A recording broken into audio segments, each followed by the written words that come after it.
74 की बता रहे हैं कि ये इमारत है। हो सकता है कि 2-4 साल आगे पीछे हो। इनको पिछले कोई 4-5-6 सालों से नोटिस दिए जा रहे हैं और एक नहीं कई नोटिस इनको दिए गए। अगर हम जबरी तौर पर ज़बरदस्ती तौर पर खाली कराएंगे तो फिर भी एक इंसानी पहलू सामने आ जाता है और हमें उस पर तनकीद का निशाना बनना पड़ता है कि एक तरफ आप के लिए वो जो घर है आपका जिसमें आप रह रहे हैं, दूसरी तरफ आपकी जान है। शायद हमें कुछ सख्त इक़दाम भी करने पड़ेंगे जिसमें हो सकता है कि लोगों की छत हम उनसे ले लें, लेकिन कम से कम उनकी जान बचाने में जो है वो कामयाब हो जाएंगे। ये इमारत की अब तक जो तफसीलात हैं, अभी ज़ाहिर है मैं और चीज़ें कलेक्ट कर रहा हूँ। तफसील जो यकीनी तौर पर सारी डॉक्यूमेंटेड चीज़ें वो मैं आपके साथ मुमकिन है आज ही शेयर कर लूँ या हो सकता है कल तक शेयर कर लूँगा सारी चीज़ें।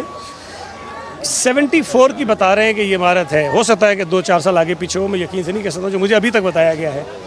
इनको पिछले कोई 4-5-6 सालों से नोटिस दिए जा रहे हैं और एक नहीं कई नोटिस इनको दिए गए थे कि ये खाली करें।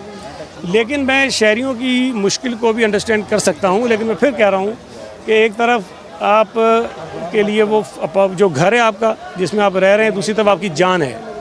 तो मेरा ये ख्याल है कि जिन लोगों को नोटिस दिए गए हैं वो इसको अगर खाली कर देंगे अभी जो इमारतें रहती हैं तो हमारे लिए मुश्किल क्या होती है। देखें, आप भी इस मुल्क में रहते हैं, शहर में रहते हैं। अगर हम जबरी तौर पर ज़बरदस्ती तौर पर खाली कराएंगे तो फिर भी एक इंसानी पहलू सामने आ जाता है और हमें उस पर तनकीद का निशाना बनना पड़ता है कि लोगों को हम ज़बरदस्ती जो घरों से निकाल रहे हैं।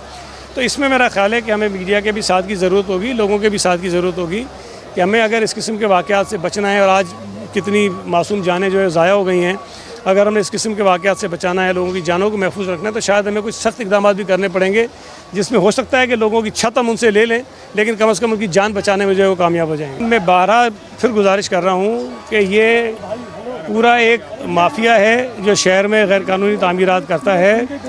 हमने बहुत सख्त कार्रवाइयाँ भी की हैं, FIRs भी कटवाई हैं, उनको आइडेंटिफाई भी कर रहे हैं। लेकिन मैं फिर कह रहा हूँ कि इस मसले में अगर शहरी हमसे ताउन नहीं करेंगे तो इसको रोकना मुमकिन नहीं होगा। मैं एक बात बार बार कहने की कोशिश कर रहा हूँ कि देखें, ये डिमांड की बात होती है। हम ये चाह रहे हैं कि हम ये डिमांड ख़त्म करें। जब शहरी लेना छोड़ देंगे तो उसकी डिमांड ख़त्म हो जाएगी। और मैं बारहा कर चुका हूँ कि मैं कोशिश कर रहा हूँ कि ये जो बिल्डर्स मकान इस किस्म के बनाते हैं इनकी फिजिबिलिटी आउट करूँ मैं, ताकि इनके नहीं हाई राइज की पाबंदी अलग चीज़ है। देखें, मुख्तलिफ़ इलाक़ों में मुख्तलिफ़ साइज़ ऑफ प्लॉट्स होते हैं। प्लॉट के साइज़ के मुताबिक, इलाके के मुताबिक वहाँ की परमिशंस दी जाती हैं। हाई राइज़ को इशू नहीं है, गैर कानूनी तामीरात इशू हैं। और जो गैर कानूनी तामीरात या इवन कानूनी तामीरात भी होती हैं, उसमें जो मटेरियल इस्तेमाल किया जाता है वो इशू है। तो ये एक बहुत बड़ा पूरा एक सिस्टम है। नहीं एक्शन देखें, अभी आज ये वाक़या हुआ है, मैंने बताया कि हमने सस्पेंशंस कर दी हैं, इंक्वायरी कमेटी बना दी है और सारे इक़दाम कर रहे हैं।